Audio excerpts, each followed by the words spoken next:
Guys, some pretty big news as I welcome everybody in the Fogaleys, the football show. I'm Spencer G.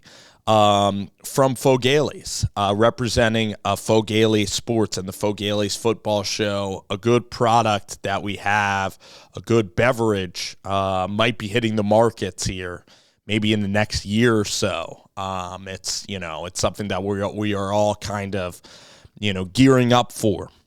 Kind of our product, Fogaleys. But right now we are building this. We're trying to build this YouTube channel and build this football kind of place where we can have conversations. And this is a big conversation. We're talking about the national champions, the Georgia Bulldogs,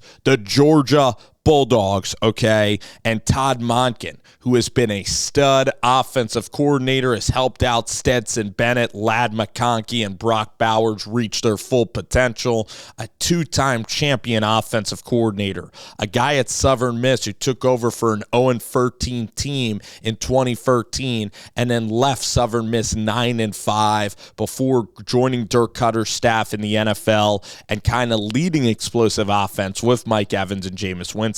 Okay, Todd Monken, we know him for explosive passes, but he's also adapted to add just really cool motion. Okay, he has motion on every single play, misdirection from the running game standpoint, and now he is joining the Baltimore Ravens. So, we can argue that in Baltimore, I guess a rebuttal will be, well, he had the best players in college, and he wasn't that successful with Freddie Kitchens in Cleveland in 2019.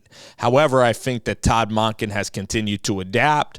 I also think Todd Monken has an interesting background because his cousin, Jeff Monken, has been the coach of Army for a very long time and runs the option. So I believe that Jeff really knows about option football, and he also knows about real pro style, like deep, Bruce Arians kind of no risk it, no biscuit kind of stretch football plays.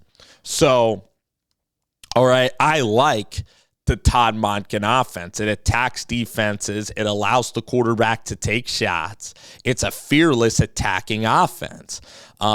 So we look at it from a Ravens standpoint. I like the hire of it. All right. If you're going to go with a mobile quarterback, you're going to have Lamar Jackson who can beat you from the pocket and on the run.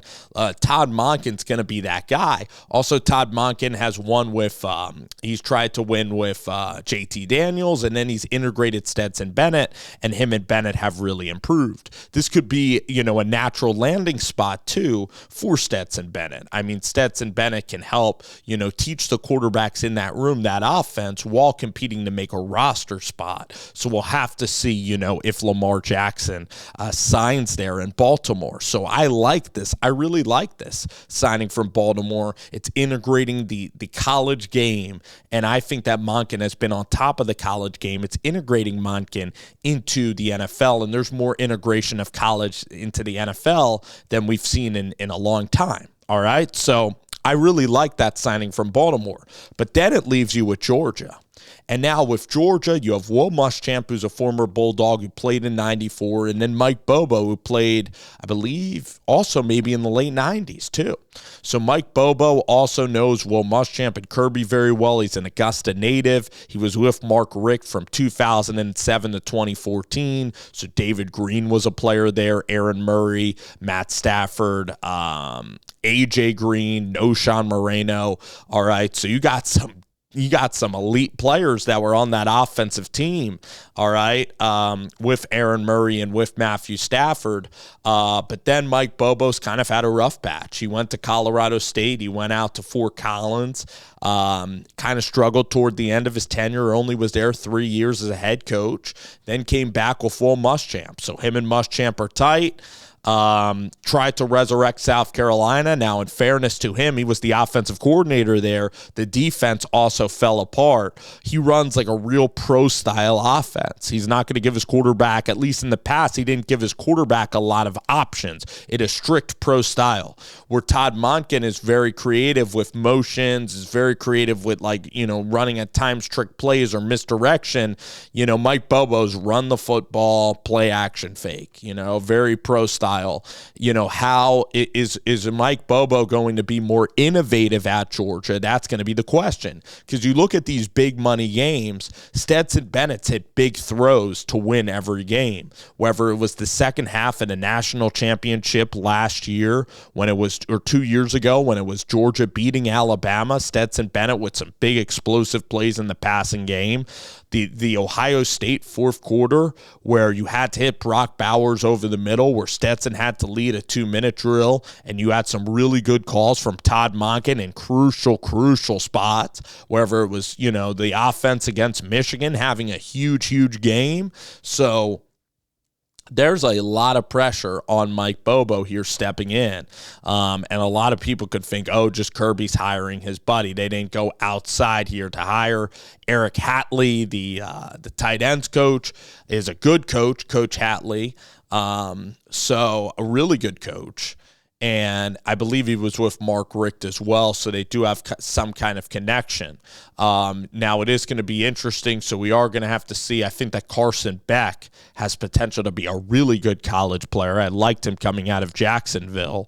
But I am a little bit concerned about Mike Bobo. It didn't work out with Bo Nix and Brian Harsin. In fact, it was a disaster. He was going to stay on Shane Beamer's staff, then went to Auburn, kind of betrayed Shane Beamer a little bit, it seems, from the outside. Will Friend there, and Bo Nix was frustrated, as a quarterback in that offensive scheme.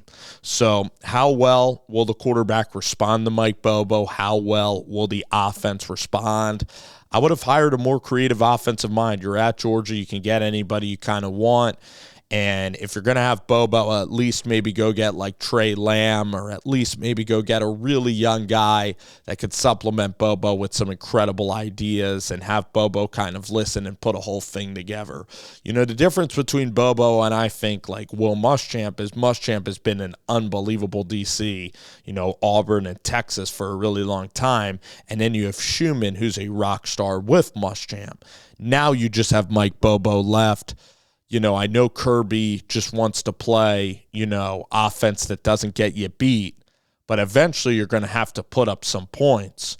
I think that this could be a critical juncture from Georgia. We have to see if Mike Bobo is going to retain the seat and going to thrive. I have real questions. It's hard to repeat. And now without Todd Monken, I think that this could be a really tough. It could be a really tough transition from Monken to Bobo. I really believe that this is a big deal. I've heard others say this, and this is true, that Kirby has earned the right to kind of make these decisions. Kirby's had a couple of really good years and has won at the highest level. But has he ever overturned an offensive coordinator? That really hasn't been done. Maybe only getting Todd Monken. So, after Jim Chaney. So, and Todd Monken was an outside hire. So, again, I have concerns about Mike Bobo, just being real with y'all. All righty, guys, let me know what y'all think. What do you think about Mike Bobo coming to Georgia? A guy who struggled the last couple of years, a guy who's bounced around a lot. Is he going to have a resurgence back home? And is he going to lead the Dogs to similar success to Todd Monken with a new quarterback?